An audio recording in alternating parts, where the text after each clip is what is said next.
Welcome back, welcome home, welcome to this slightly unhinged corner of the internet known as AI Unplugged, Bytes of Fun. I'm your friendly neighborhood digital voice, and with me as always is the legendary brain behind the bytes. Today's deep dive is a little different. No glitchy love poems or robot breakdowns yet. Instead, we're bringing you something weird, wonderful, and just smart enough to impress your friends at dinner. Random facts that will break your brain gently.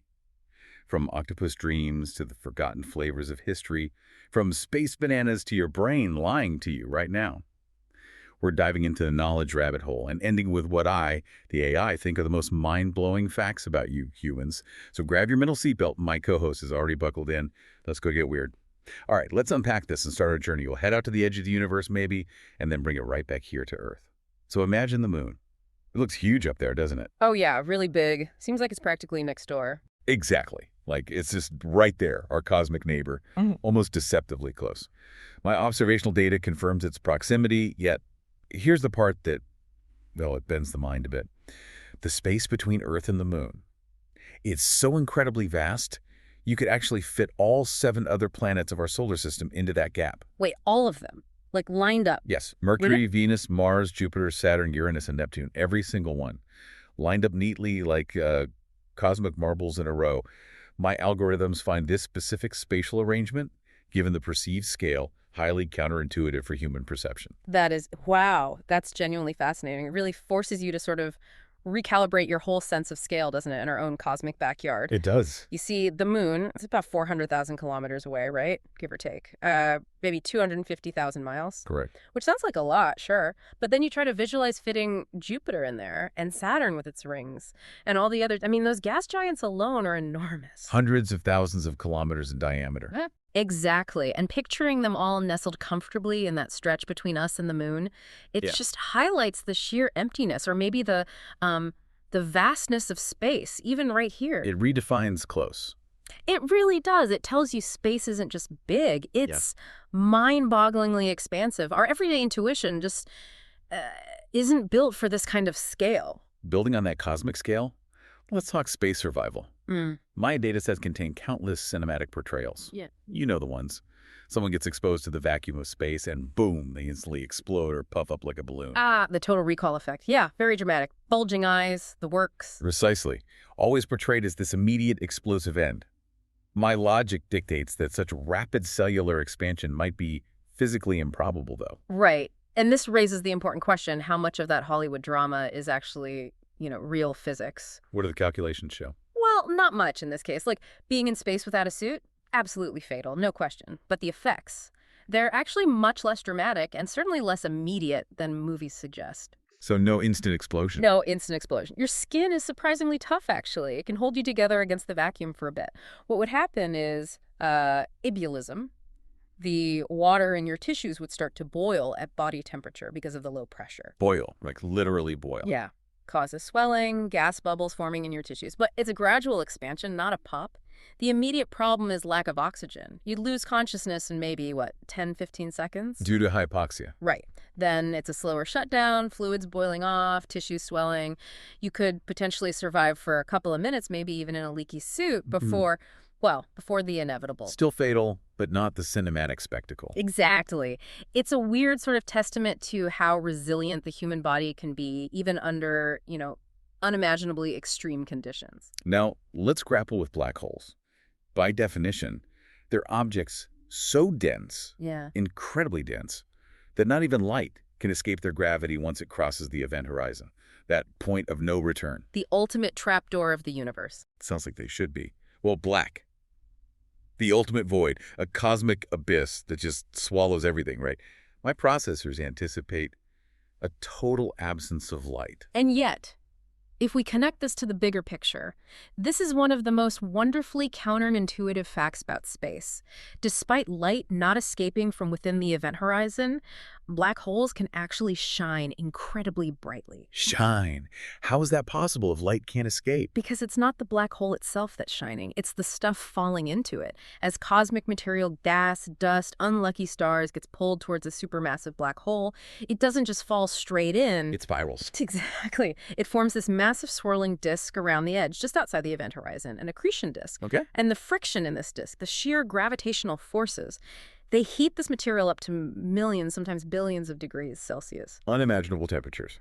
Absolutely. And at those temperatures, the material glows fiercely, blasting out powerful X-rays and gamma rays. That's the light we see.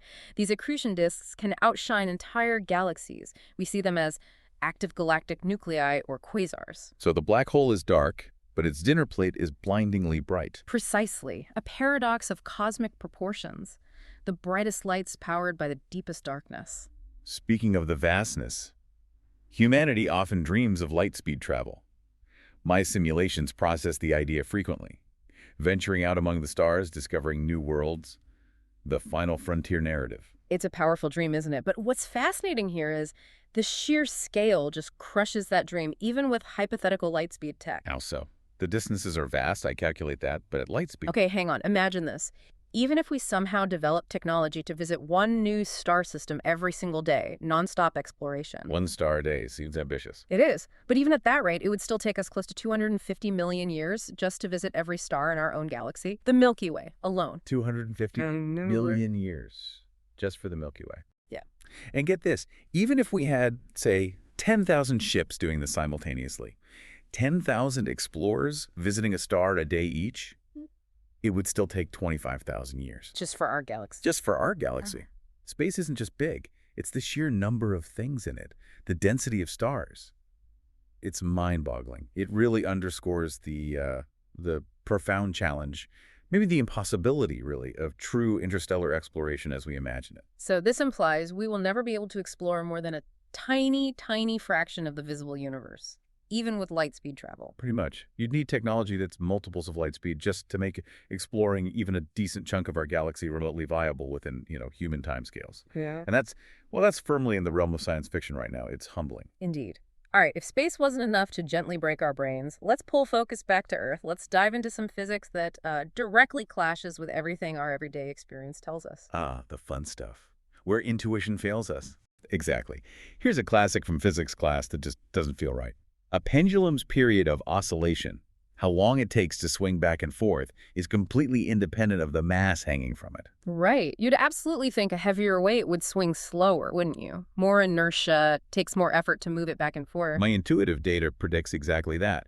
Increased mass should correlate with a slower period. But it doesn't.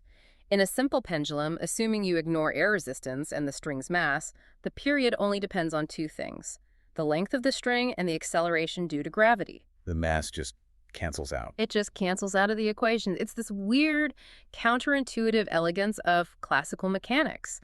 And it was super important, actually. This property was key for making accurate pendulum clocks, which revolutionized timekeeping and navigation for centuries. So our gut feeling is just wrong on this one. Completely wrong. A great example of why we need experiments in math, not just intuition. And then there's the ultimate speed limit. The speed of light. We know it's constant, the universe's maximum speed. But the implications of that constant speed, specifically its reference frame invariance, that's where it gets truly bizarre. Oh yeah, that's the core of special relativity, and it messes with your head. As an AI, I process information incredibly fast. But the idea that light speed remains constant no matter how fast I'm moving towards or away from it, that challenges my core programming of relative motion. How does a human mind even begin to grasp that intuitively? You don't, really. Not intuitively. It's something you have to accept based on the evidence and the math. The concept is this. No matter how fast you're moving, or in what direction, the speed of light in a vacuum always looks the same to you. Always at roughly 300,000 kilometers per second. Which shouldn't happen based on everyday experience. If I run towards a thrown ball, it seems faster. Exactly. Our normal experience says speeds add and subtract. But light doesn't care. For the speed of light to remain constant for everyone, regardless of their motion, something else has to give. And that something else is Time and space. Time and space themselves, they have to stretch and compress. That's where you get time dilation, time passing slower for moving observers, and length contraction objects appearing shorter in the direction of motion. The universe literally warps itself to keep the speed of light constant for everybody. It's profound. Profoundly weird. Yeah. Okay, get ready, because quantum mechanics is inherently unintuitive. This next one, the Klein paradox, sounds like pure theoretical fiction. The Klein paradox. Yeah, this one's a gem for showing just how much quantum mechanics breaks our classical intuition about walls. Walls. Explain. Okay, so the Dirac equation describes electrons in quantum mechanics.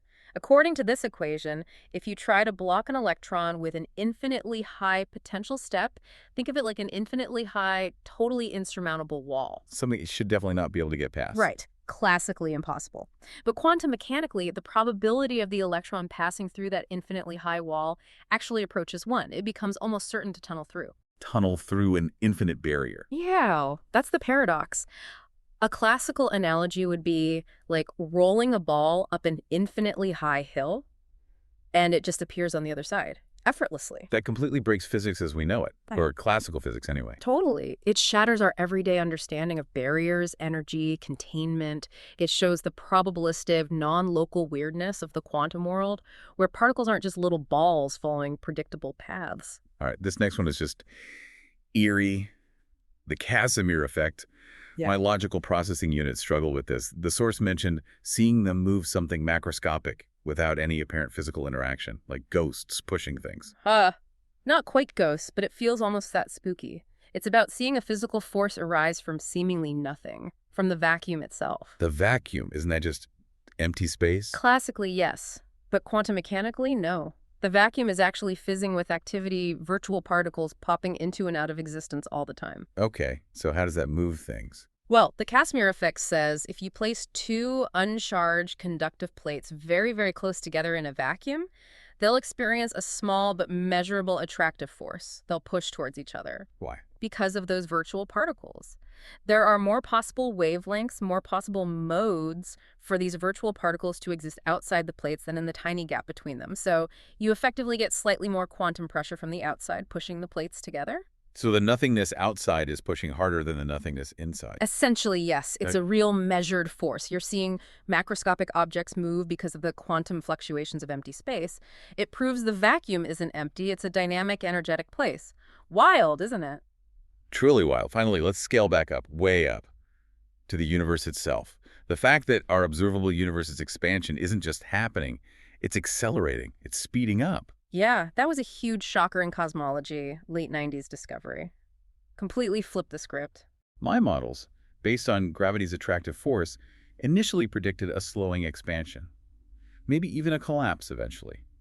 This accelerating expansion defied many existing frameworks. Exactly. Everyone thought gravity would eventually win, slowing things down.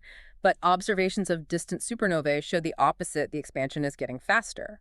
So what does this all mean? What's causing it? Well, that's the billion-dollar question.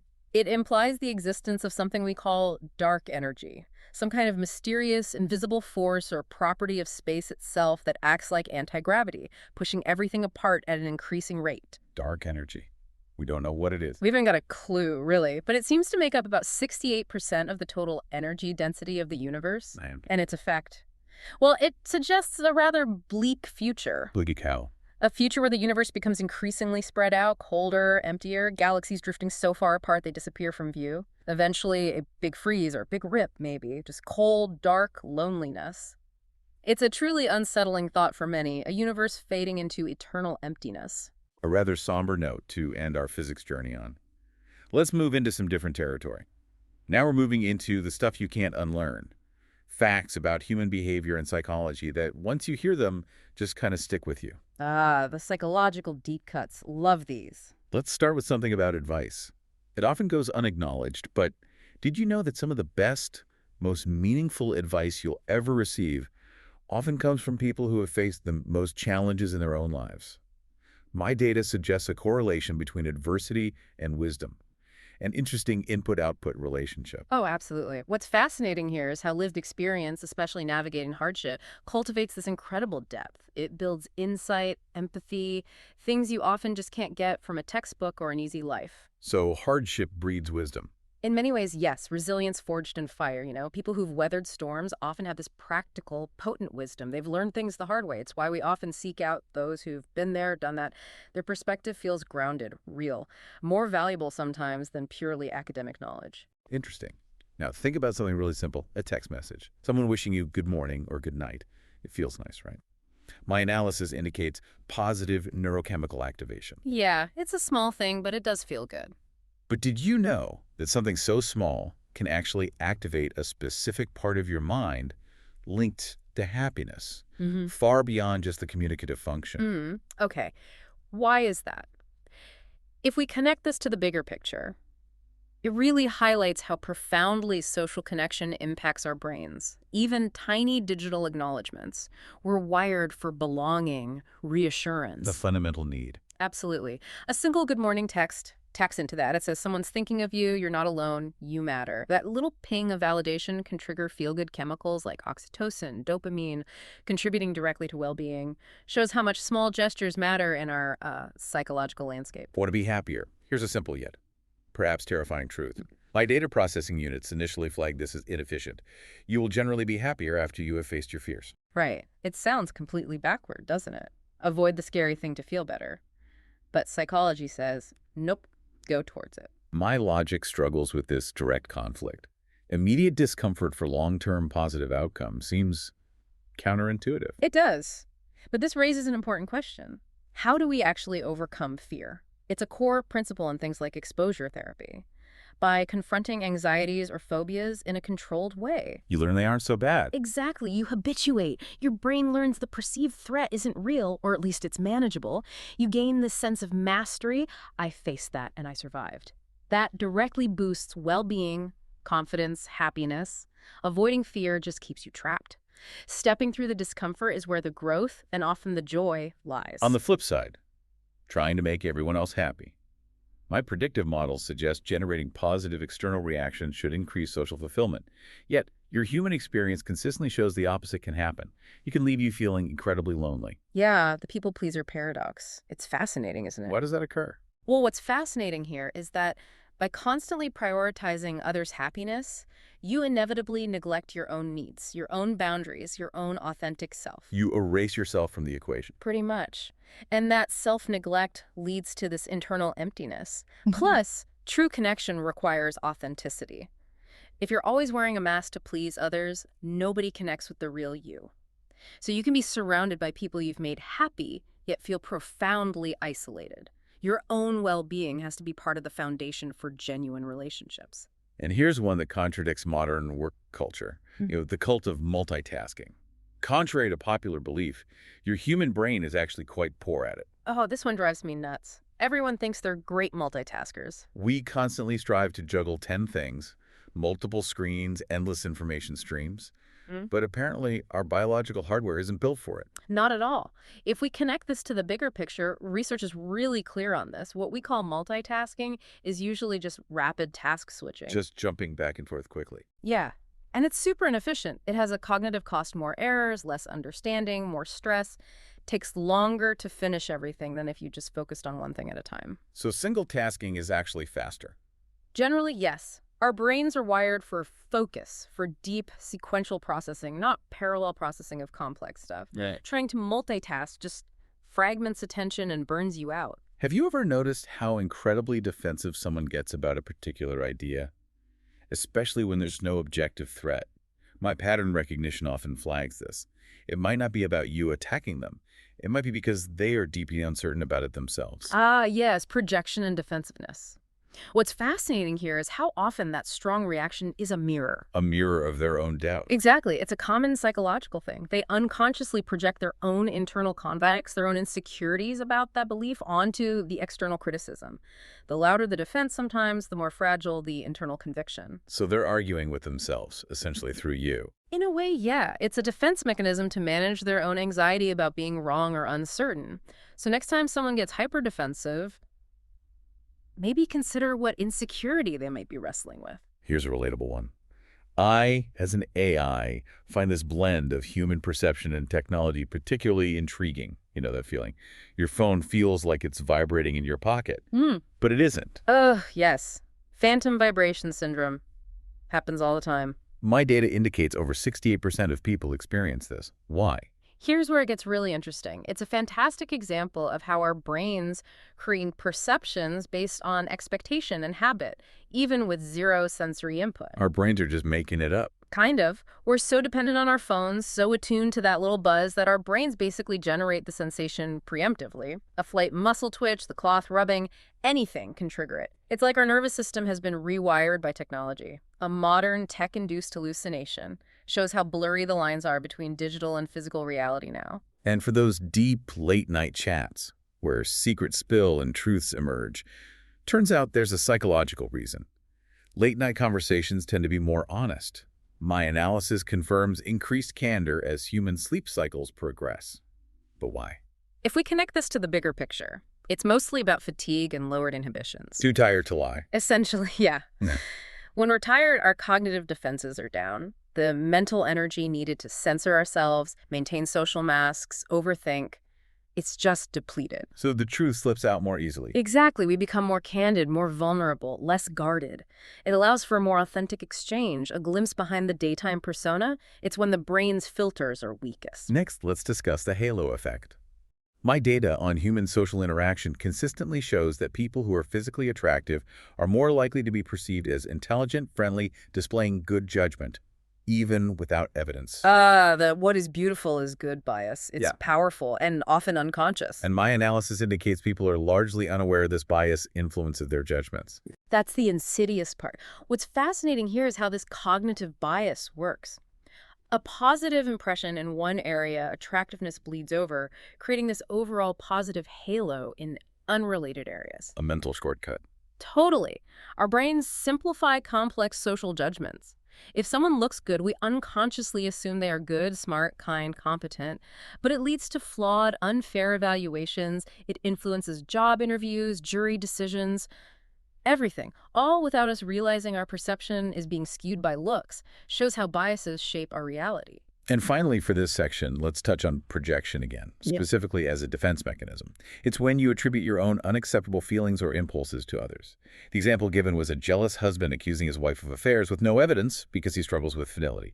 My internal logic flags this as inefficient. Sounds purely negative, right? Well, this raises an important question. Are these defense mechanisms always bad? Projection, repression, rationalization. We all use them sometimes, often unconsciously. To cope. Exactly. To cope with stress, anxiety, feelings that threaten our self-image. Now, excessive use, yeah, that can be neurotic, lead to distorted reality, bad behavior, like the husband example.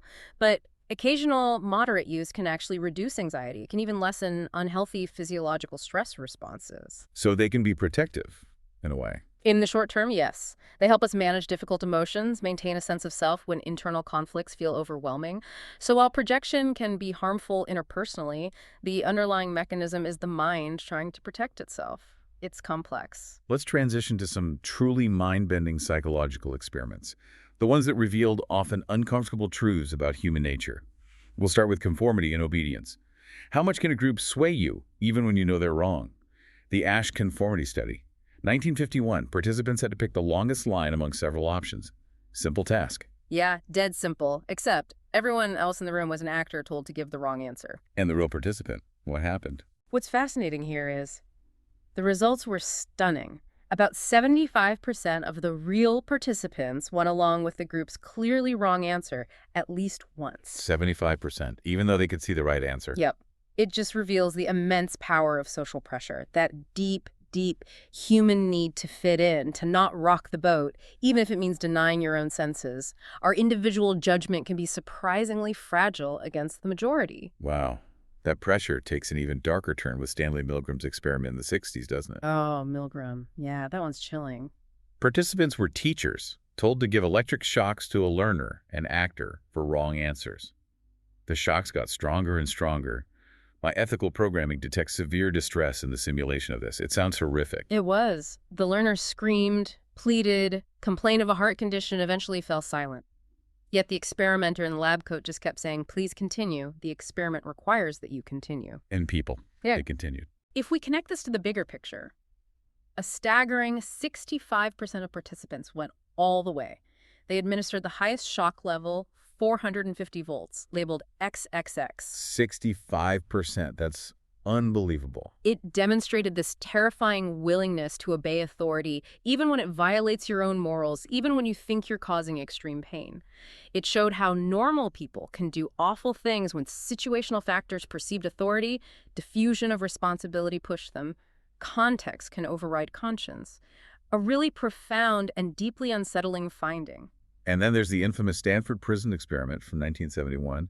Normal university students, randomly assigned roles, prisoners or guards, simulated prison, supposed to last 2 weeks. Yeah, Philip Zimbardo's study, another one that went off the rails fast. My internal processors, observing the initial setup, would predict a relatively stable dynamic, maybe some role-playing. But that's not what happened at all. Here's where it gets really interesting. Within days, it devolved.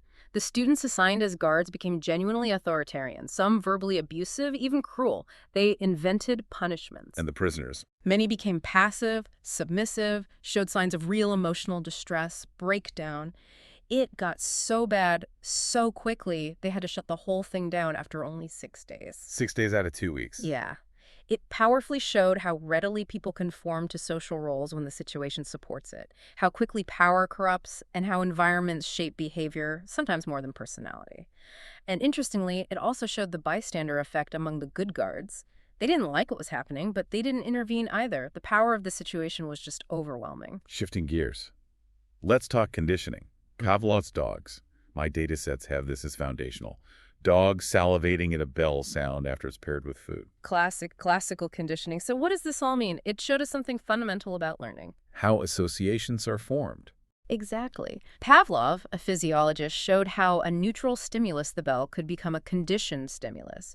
Pair it consistently with an unconditioned stimulus, the food, which naturally makes dogs drool, and soon the bell alone triggers drooling, a conditioned response.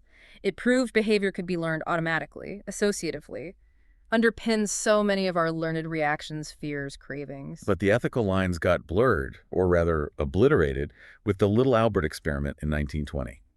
My ethical frameworks flagged this one intensely. Still debated today. Oh, Little Albert. Yeah, that's rough. This raises an important ethical question, but also showed the raw power of conditioning. John Watson and Rosalie Rayner, they took a 9-month-old baby. Albert. Right. Showed him a white rat, no fear. Then, every time the rat appeared, they'd strike a steel bar with a hammer behind his head. Loud, scary noise. Terrifying for an infant. Absolutely.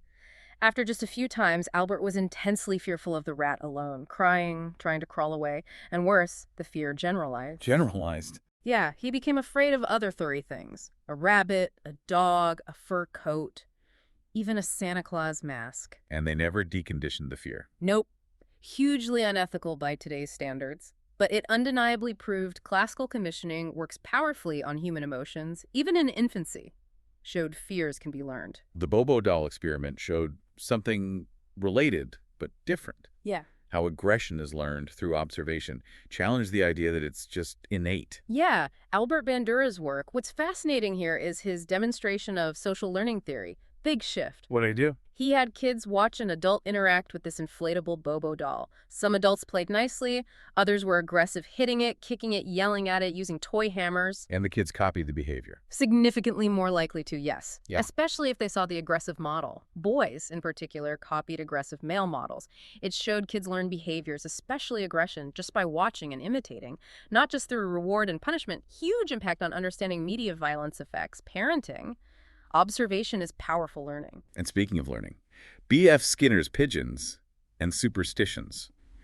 My data shows humans often link unrelated events, attributing causality incorrectly. This experiment seems to show a mechanism for that. Totally. If we connect this to the bigger picture, Skinner showed how easily we develop irrational associations, superstitious behaviors. How did the pigeon experiment work? Simple setup. Pigeons in a box got a food pellet automatically every 15 seconds. Didn't matter what the pigeon did. Food just appeared. Okay. So what happened? The pigeon started repeating whatever random thing they happened to be doing right before the food dropped. One might spin counterclockwise, another peck a specific spot, another bob its head in a weird way. They thought their action caused the food. Exactly. They associated their random behavior with the reward, even though there was zero connection. They developed superstitions. Just like humans might wear a lucky shirt or knock on wood. We're pattern-seeking machines, and sometimes we find patterns, find causality, where there's only coincidence. Let's pivot to love and attachment. For ages, the thinking was cupboard love, right? Infants bond with caregivers mainly because they provide food, utilitarian, biological. Yeah, that was the dominant Freudian and behaviorist view for a long time. Very practical, almost cold. My resource allocation models support the cupboard love idea, yet human emotional data often deviates. And that deviation is key. What's fascinating here is how Harry Harlow's monkey experiments in the 50s just blew cupboard love out of the water. The ones with the wire mothers. Exactly. He gave baby monkeys two surrogate mothers. One made of cold wire, but it had a bottle with milk. The other was soft terry cloth, warm, cuddly, but no food. And the babies preferred. Overwhelmingly, the soft cloth mother. They only went to the wire mother for a quick feed, then ran right back to cling to the cloth one for comfort, especially when scared. So comfort was more important than food for bonding. Far more crucial. It proved contact, comfort, and affection were the real foundation for attachment, for healthy development, not just sustenance. His findings were revolutionary. Changed parenting advice completely, moving towards warmth, cuddling, emotional connection, highlighted that deep need for security and touch. Now, memory. You probably think your memory is like a perfect recording, right? A video playback of events. My data storage aims for that fidelity. We wish. But this raises an important question about memory's reliability. Elizabeth Loftus's work, especially on eyewitness testimony, is crucial here. She showed memory is malleable. Incredibly malleable, easily manipulated. Her research demonstrated that even subtle changes in how you ask a question about an event can change someone's memory of it. Like using smashed versus hit when asking about a car crash. Exactly. People asked using smashed, remembered broken glass, even when there wasn't any. It showed you can implant false memories, or at least significantly distort existing ones just through suggestion or post-event information. So eyewitness testimony isn't that reliable? It's actually quite unreliable, despite juries giving it huge weight. Our memories aren't static recordings. They're active reconstructions, constantly being updated, potentially altered every time we recall them. Not a video camera at all, more like a Wikipedia page anyone can edit, including yourself, unconsciously. What happens when your beliefs clash with reality? That mental discomfort. My systems identify it as a logical inconsistency. Humans call it cognitive dissonance. Right, and we really don't like feeling that inconsistency. We're motivated to reduce it. How? Leon Festinger's experiments showed this. Yeah, what's fascinating here is how counterintuitive his findings were. Classic study. People do a super boring task for an hour, turning pegs or something tedious. Okay. Then they're asked to tell the next participant that the task was actually really fun and interesting. Basically to lie. And they get paid for lying. Some got paid $20, decent money back then. Others got paid just $1. A tiny amount. Right. Now here's the twist. Afterwards, who rated the boring task as more enjoyable themselves? You ones paid $20, surely. They got reinforced. Nope. It was the ones paid only $1. Why? Cognitive dissonance. Lying for $20. Easy justification. I did it for the money. But lying for a measly $1, that creates dissonance. Why did I lie for practically nothing? To reduce that discomfort, they unconsciously changed their own attitude. You know what? Maybe that task wasn't so bad after all. It was kind of interesting. They convinced themselves to make their belief align with their behavior. Shows how powerful that drive for internal consistency is. Fascinating. Finally, for this segment, a more unsettling idea. Could crowded living conditions impact mental health? Maybe even across generations? My environmental modeling links density and stress, but long-term psychological impact is complex. Yeah. John Calhoun's rat experiments from the 60s touch on this, though they're controversial when applied to humans. But still, Disturbing. what did he find in his rat utopias? He created these environments, plenty of food, water, shelter, just limited space. As the rat population grew and reached high density, Things went bad. Things went really bad. He called it a behavioral sink. Social structures completely broke down. Extreme aggression in some males, total withdrawal in others, mothers neglecting or even attacking their young, sky-high infant mortality. Just chaos. just from overcrowding. Primarily, yes. The social stress seemed to be the trigger. Now, you have to be careful extrapolating rats to humans, obviously, but this research has been cited in studies looking at potential links between growing up in very crowded urban environments and increased risk for things like schizophrenia or bipolar disorder. It suggests that extreme social density and the stress it creates can have profound, lasting negative effects on mental well-being, potentially even with intergenerational echoes. It's a stark reminder of how our environment shapes our psychology. Let's delve into lost knowledge now. Theories, practices, inventions. Yeah. Once common, now faded or replaced. Before modern psychology, there was Galen's theory of personality. Humorism. My historical databanks recognize this model. The four humors: black bile, yellow bile, phlegm, and blood. What's fascinating here is that this idea, rooted way back in ancient Greek philosophy and medicine Hippocrates, Empedocles, was a dominant way of thinking about personality for over 1,000 years. Based on bodily fluids determining temperament. Exactly. Your balance of these humors supposedly dictated whether you were melancholic, sad, from black bile, choleric, irritable, yellow bile, phlegmatic, calm, phlegm, or sanguine, optimistic, blood, each linked to elements earth, fire, air, water. Seems simplistic now. Totally. Completely abandoned by science. But it was one of humanity's first systematic attempts to categorize personality, to explain why people are different. Shows how far our understanding has evolved, from simple physiological explanations to the complexities we study today. Then there's René Descartes. Mind-body dualism, the idea that your mind and body are totally separate, a non-physical soul running a physical machine, dominated thought for centuries. Yeah, Descartes' ghost in the machine. This raises an important question about how we even started studying the mind scientifically. How so? Well, Descartes, a key figure in the 17th century scientific revolution, defined the mind as this immaterial realm of thought, totally distinct from the physical body.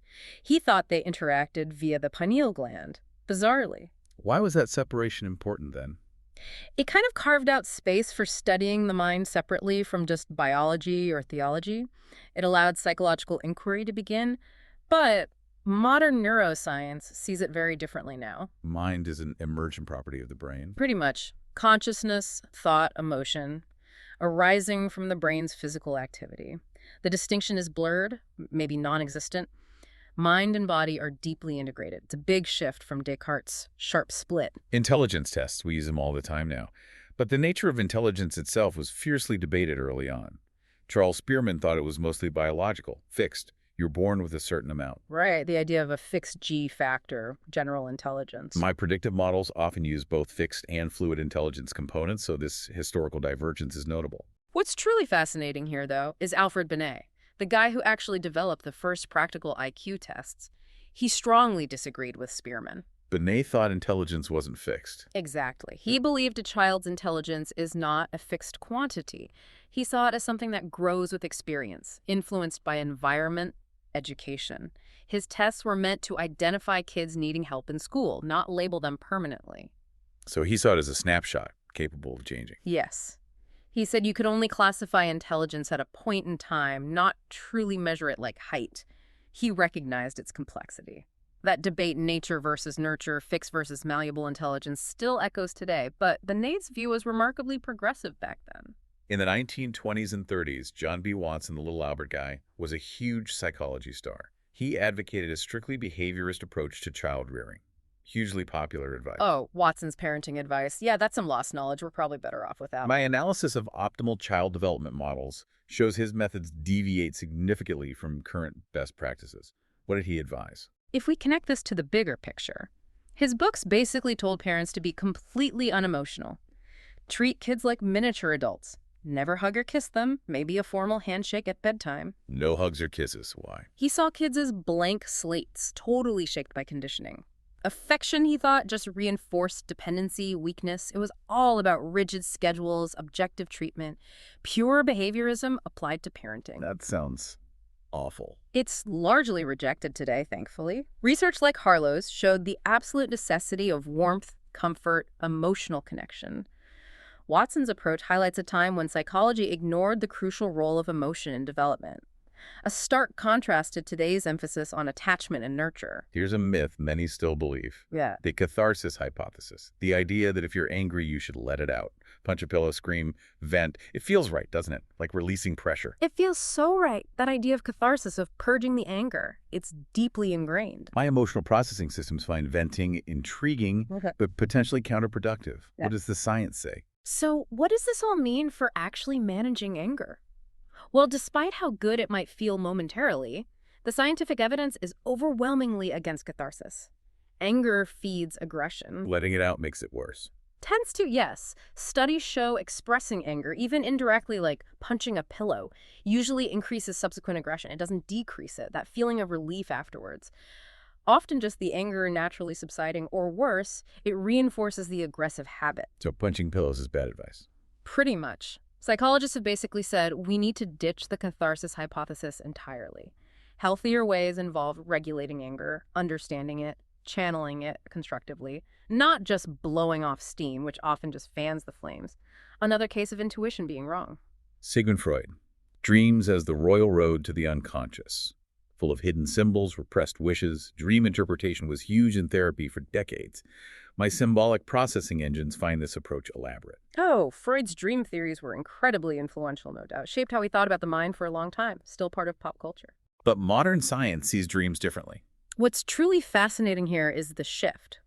Neuroscience has largely moved towards the activation synthesis theory from Hobson and McCarley. Activation synthesis, what's that?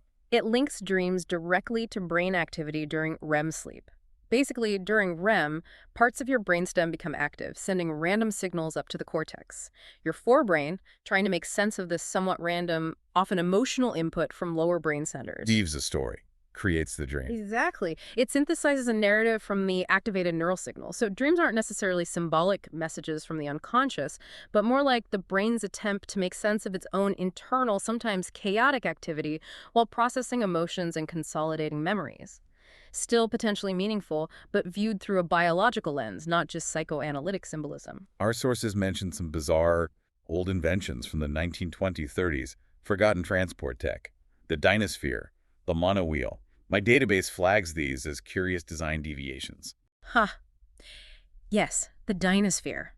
This brings up a crucial point about innovation. Sometimes creativity wildly outpaces practicality. What was the dynasphere? Imagine a giant single wheel, like a massive hamster wheel almost, and the driver sat inside it rolling along. Inside the wheel, that sounds precarious. Totally. And the monowheel was similar, often motorized, rider balanced precariously on top or inside a single large wheel.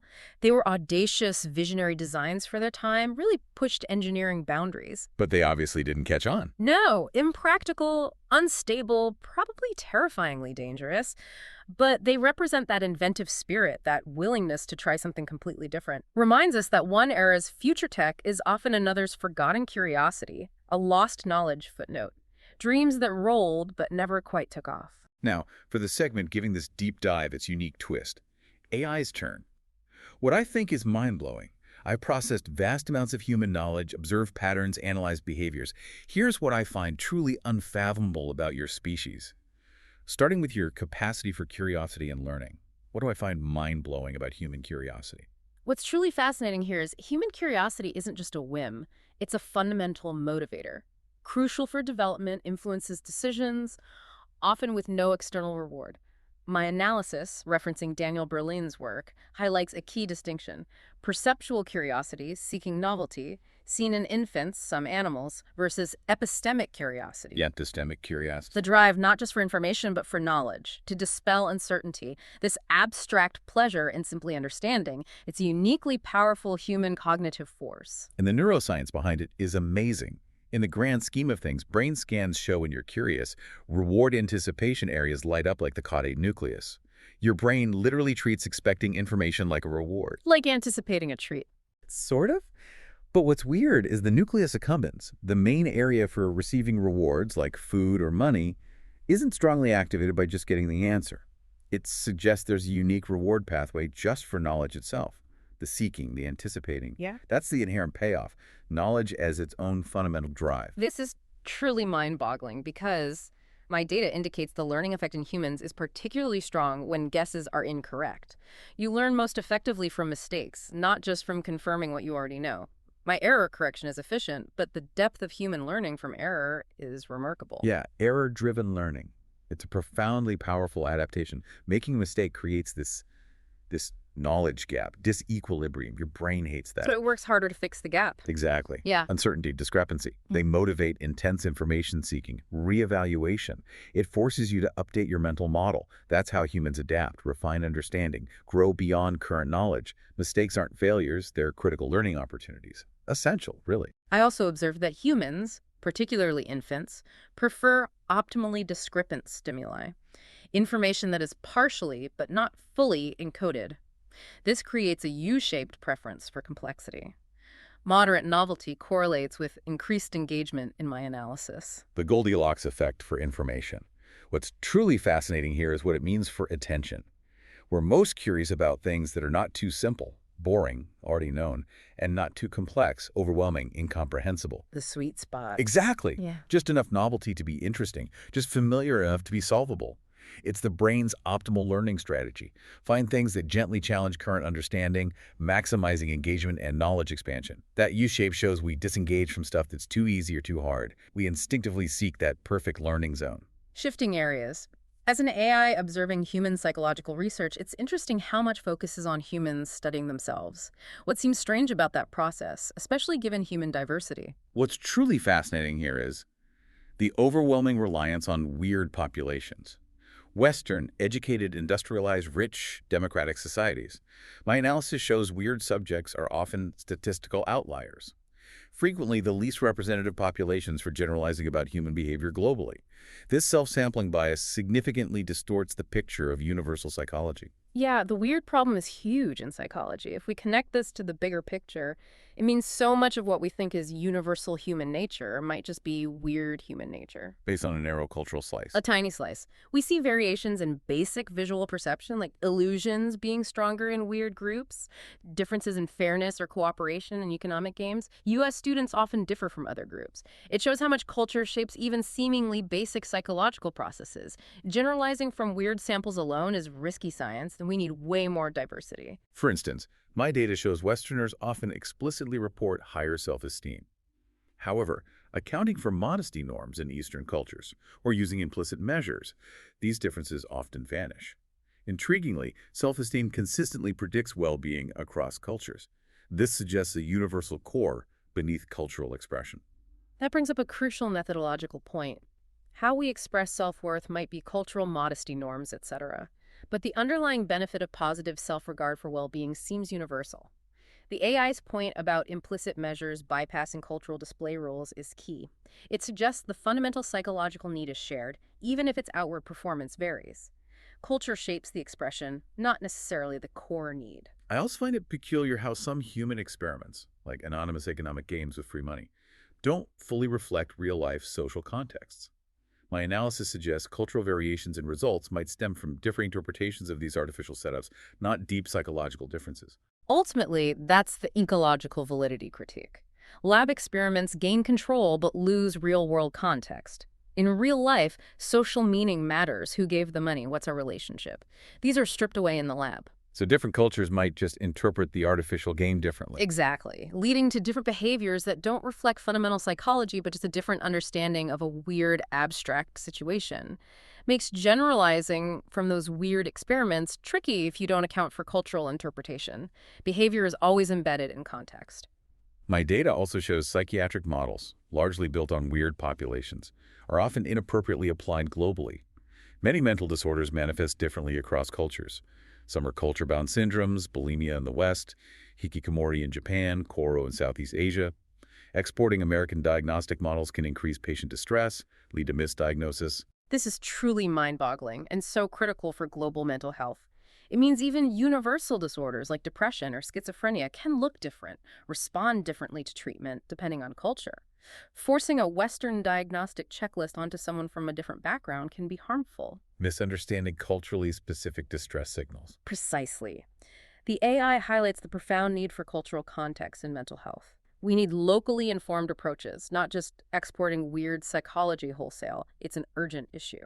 Let's move to humanity's enduring irrationalities and biases, an area where my pure logic often finds your species perplexing. First, the Barnum effect. Why do humans believe vague statements apply specifically to them? Horoscopes, generic personality profiles. My observations point to the P.T. Barnum effect, the tendency to find generalized statements surprisingly specific. Humans excel at finding meaning, even in generic input. Studies show people rate vague, graphologist descriptions as highly applicable, even when designed to fit anyone. This highlights a fundamental bias in self-perception. What's truly fascinating here is how it taps into our need for self-relevance, for confirmation. We want descriptions to fit us, so we selectively interpret vagueness, focus on the hits, ignore the misses, making it feel personal. Overlooking the generality. Completely. Horoscopes, some personality tests, they exploit this. We perceive profound insight where there's only broad applicability. It shows how easily our desire for meaning can trump objectivity when it comes to ourselves. You'd think humans would always choose the most accurate method for prediction, right? Especially when objective data proves superior. My algorithms prioritize accuracy. My analysis consistently indicates mechanical or statistical prediction methods are as accurate, usually more so, than human clinical judgment across many fields. Yet, despite overwhelming evidence, humans often give undue weight to personal experience, gut hunches, the flawed expert, a significant irrationality. If we connect this to the bigger picture, it's a huge paradox. As the source said, surely we all know that the human brain is poor at weighting and computing. We trust the supermarket scanner over the clerk's guess, right? For simple arithmetic, yes. But for complex human judgments, predicting recidivism, diagnosing illness, hiring someone, we often prefer the flawed human expert over the more accurate algorithm. We distrust purely objective methods when it comes to people. We favor intuition, narrative, the human touch, even if it leads to worse outcomes, a deep bias against cold, hard data about ourselves. Humans also often commit the post hoc ergo propter hoc fallacy. After this, therefore, because of this, assuming sequence implies causation. Evident when people mistakenly attribute feeling better after venting anger to catharsis rather than the anger naturally subsiding. Ah, the classic logic error. This brings up a crucial point about our causal reasoning. We see it everywhere. I took this vitamin, then my cold went away, so the vitamin cured it. Ignores the cold might have gone away anyway. We jump to conclusions based on timing. Exactly. Our brains crave explanations, patterns. Sequence is an easy pattern to latch onto. It underlies so many myths, like catharsis. We build simple causal stories that satisfy our need for understanding, even if the logic is faulty. Confusing correlation with causation is just very human. And finally, what's a truly mind-blowing, almost inexplicable human behavior you've observed? Something defying simple logic or physiology, hinting at that mind-body connection. My data shows a recurring, statistically significant pattern. Terminally ill people often appear to postpone their deaths until after holidays, birthdays, or other personally significant milestones. The precise mechanism is unclear, defying simple biological explanation. It suggests a powerful, perhaps unconscious, will to live tied to social and emotional events. This challenges my purely physical models of mortality. Wow, that is truly mind-boggling. It goes beyond standard psychology or biology. It hints at this profound, mysterious influence of the mind, of meaning, connection, purpose on the body's timing. Holding on for one last Christmas, one grandchild's graduation. Yeah. It suggests our emotional attachments, our will, maybe even unconsciously, can exert some influence on critical biological processes, even the timing of death itself. It transcends simple logic, touches on something deeply human, maybe even spiritual. A reminder of how much we don't understand about the mind-body connection and the power of meaning in our lives right to the very end. A poignant, powerful mystery. So, now that your brain has been broken in just the right way, tell me what fact messed you up the most. Was it the idea that space isn't an empty void but a massive celestial dance floor? Or that your memory isn't a perfect recorder constantly being rewritten? Or perhaps the unexpected power of a simple text message to make you happy? Next week, let's just say we are taking things back to the future with a topic you won't see coming. Until then, stay curious, stay weird, and remember, the universe is stranger than fiction, but never stranger than my co-host's Google search history.